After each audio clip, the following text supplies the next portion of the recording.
Salut à tous, on se retrouve aujourd'hui pour parler du FC Barcelone en ce jeudi 15 juin et on commence tout d'abord avec Frenkie de Jong car hier il a joué, bon c'est pas avec le Barça, c'est avec son équipe néerlandaise, donc il a joué le match entier, en plus les 120 minutes parce que ça s'est joué après prolongation, donc il a joué le match entier, malheureusement pour lui, son équipe s'est inclinée 4-2 contre la Croatie et du coup est éliminée de cette Ligue des Nations, donc dommage bien sûr pour Frenkie de Jong, voilà, dans le 11 de départ lors de cette rencontre, et il a dit la Croatie méritait de gagner, ils ont été meilleurs que nous, voilà ce qu'il avait à dire bien sûr sur Luka Modric qui jouera dans quelques jours le match pour finir troisième on va dire de cette Nation League.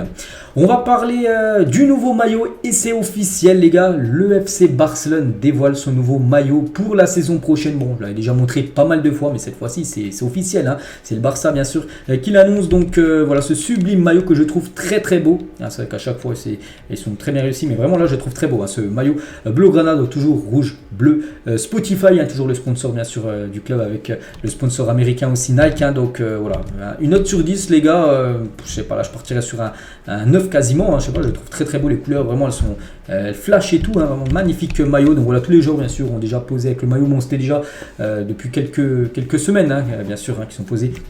Ils ont fait des photos pour promouvoir bien sûr ce maillot que vous pouvez retrouver dans la boutique officielle du club bien sûr, ou même sur le site internet du FC Barcelone. Il est bien sûr dispo, et donc le maillot de devant et le maillot de derrière. Voilà, n'oubliez pas le patch, la Liga aussi qui sera différent. Et par exemple, Lewandowski le numéro 9 pour la saison prochaine.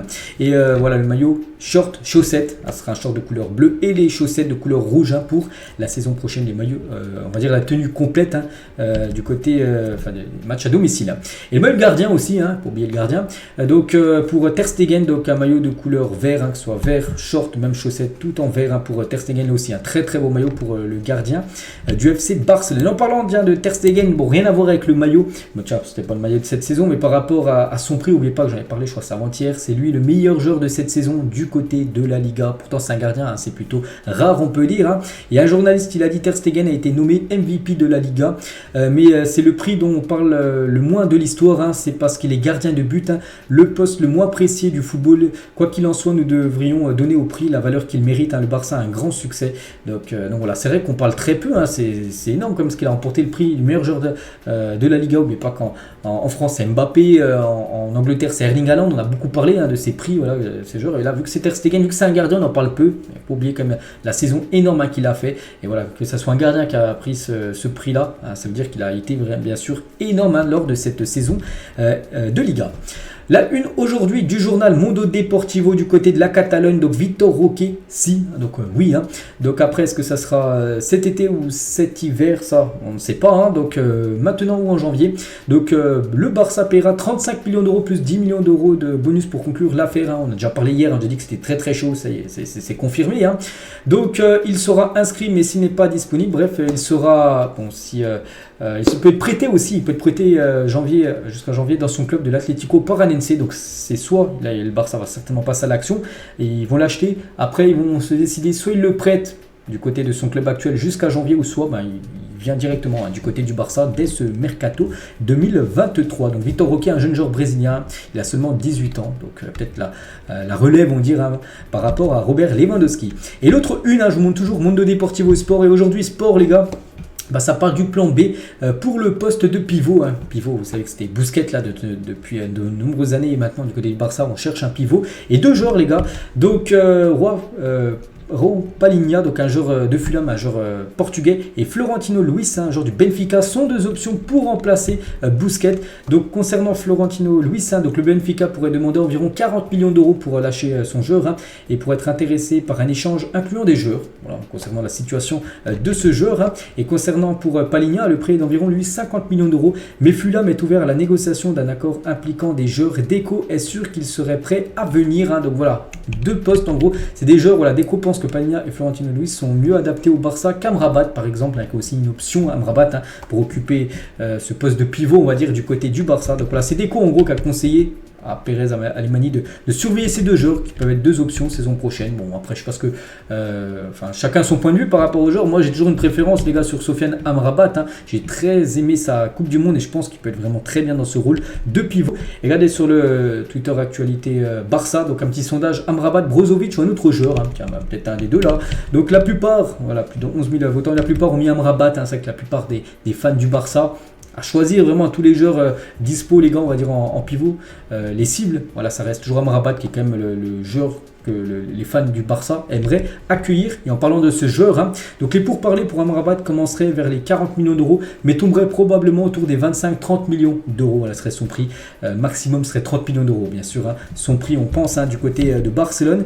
Et communication finale possible entre Xavi et Amrabat dans les prochains jours. C'est vrai que là, en plus, j'en ai parlé ces derniers jours, que pendant 2 semaines, il n'y a plus de contact entre le clan Amrabat et le clan Xavi. Puis du coup, ça pourrait reprendre ces contacts là très prochainement pour certainement finaliser, on peut dire, un accord. On va parler de Gundogan. Gundogan aussi, on en parle beaucoup après Gundogan. Bien sûr, c'est compliqué parce que vu la saison qu'il a fait, il est énormément sollicité. Donc Gundogan n'a toujours pas pris sa décision, mais c'est dans quelques jours, voilà, qu'il décidera ce qu'il va faire, rester à City, quitter City pour aller, je sais pas, en France, pour aller en Espagne, bien sûr, ou rester en Angleterre. Il y a aussi Arsenal qui est intéressé. Donc on verra, quand je dis France, c'est le PSG, parce que le PSG aussi sur le coup, et aussi bien sûr le FC Barcelone. Et le pourcentage d'arrivée de Gundogan, c'est Gérard Romero, vous savez, ce streamer qui envoie beaucoup d'infos sur le Barça. Il a dit: je ne vais pas donner plus de pourcentage pour que les gens ne me tombent pas dessus, mais je suis optimiste. C'est vrai qu'il ne veut pas refaire, c'est qu'avec Messi, il disait 90% sûr, Messi va venir au club, puis du coup il n'est pas venu, puis du coup ça, il y en a beaucoup qui l'ont critiqué par rapport à ça. C'est pour ça qu'il dit: maintenant j'ai plus envie de donner de pourcentage, mais voilà, je suis optimiste. C'est-à-dire, en gros, pour lui, ça va se faire. Voilà, Gundogan du côté du Barça, on verra. C'est vrai que ce serait magnifique, surtout de l'accueillir quand même, je le répète, gratuitement. Concernant Bernardo Silva, donc est séduit par le PSG, mais il a une préférence pour l'Espagne. C'est vrai que déjà l'été dernier, ça a failli se faire. Bon, là, ça va être compliqué que ça se fasse. Bernardo Silva, vu qu'il coûte bien sûr très cher. Et Maté Moreto, donc un journaliste, Bernardo Silva veut jouer en Espagne, mais jusqu'à présent, il n'a pas d'offre, parce que le Barça, pour l'instant, ne peut pas lui faire une offre par rapport, bien sûr, aux finances, bien sûr, du club catalan qui ne sont toujours pas bonnes. Et Santi Cazorla a dit: Bernardo Silva serait un joueur qui rentrerait parfaitement dans le style de Xavi. C'est vrai que c'est un joueur qui touche bien le ballon, qui perd très peu le ballon, qui fait des importants, on va dire, dans l'entrejeu de son équipe, que ce soit City. On pense qu'il ferait la même chose du côté du Barça, et bien sûr, ce serait un joueur parfait pour le FC Barcelone Silva. Et comme je répète, les gars, ça va être très très compliqué. Concernant des autres rumeurs, le Barça a montré un vif intérêt pour le latéral droit. Alors, il s'appelle Gertruida de Feyenoord Rotterdam, qui est ouvert à un transfert. Donc le club a même pensé à une proposition potentielle de 10 millions d'euros plus 5 millions de bonus concernant ce défenseur droit. Bon, je connais de nom, après je crois que je l'ai jamais vu jouer. C'est un joueur du Feyenoord. N'oubliez pas que Feyenoord a gagné un championnat néerlandais. Donc voilà, c'est une piste. N'oubliez pas que le Barça cherche un défenseur droit. Il y a lui, il y a toujours Cancelo, bien sûr. Dès qu'on veut tester la possibilité d'un prêt de Cancelo au Barça, le club est bien positionné en vue des nombreuses rencontres. C'est vrai que City pourrait de nouveau le prêter, c'est vrai que l'avoir en prêt. Donc comme ça, tu n'es pas obligé de l'acheter. Donc ce serait une belle initiative, mais bon, ça reste aussi compliqué, bien sûr. Cancelo ou aussi Ivan Fresnada, qui est aussi un défenseur droit, de la Real Sociedad aussi, qui est une piste, on peut dire, du côté du club. Concernant Yannick Carrasco, il a dit: à l'heure actuelle, je me vois faire la pré-saison avec l'Atlético Madrid. Je suis très heureux ici, mais on ne sait jamais ce qui se passe dans le football. Donc voilà, actuellement, je se concentre avec la Belgique, là, les 2 prochains matchs, et il dit, dès la reprise, il ira du côté de l'Atlético, et il dit, il ne sait jamais ce qui peut se passer. À tout moment, bien sûr, il peut peut-être venir du côté du Barça, parce que son nom a été souvent lié du côté des rumeurs Blaugrana. On va parler du jeune Sénégalais qu'on parle là depuis quelques jours, le jeune Mikhail Faye a passé sa visite médicale et a également visité les installations du club. On peut le voir, ça date d'hier, les gars, exactement. Donc, il a passé sa visite médicale. Donc, maintenant, on attend seulement l'officialisation, parce que je crois que la visite médicale, tout s'est bien passé. Donc, il jouera la pré-saison avec l'équipe première du Barça. Xavi veut le surveiller de près, d'après Fabrizio Romano. Vous savez que là, à partir du 20 juillet, le Barça, enfin le groupe du Barça, s'envole aux États-Unis et il fera partie de ce groupe qui ira aux États-Unis. Xavi veut le surveiller, enfin, il veut déjà regarder ce que ça va donner pour la pré-saison. Puis après, Xavi décidera si, bien sûr, il restera avec l'équipe première ou s'il ira prendre de l'expérience avec le Barça Athlétique, donc bien sûr l'équipe réserve du club. Et n'oubliez pas que quand il sera transféré, il aura une clause libératoire de plus de 400 millions d'euros. Ce jeune Sénégalais de 18 ans connaîtra officiellement son arrivée là, dans quelques jours, parce que comme j'ai dit, il a passé sa visite médicale et tout c'était ok.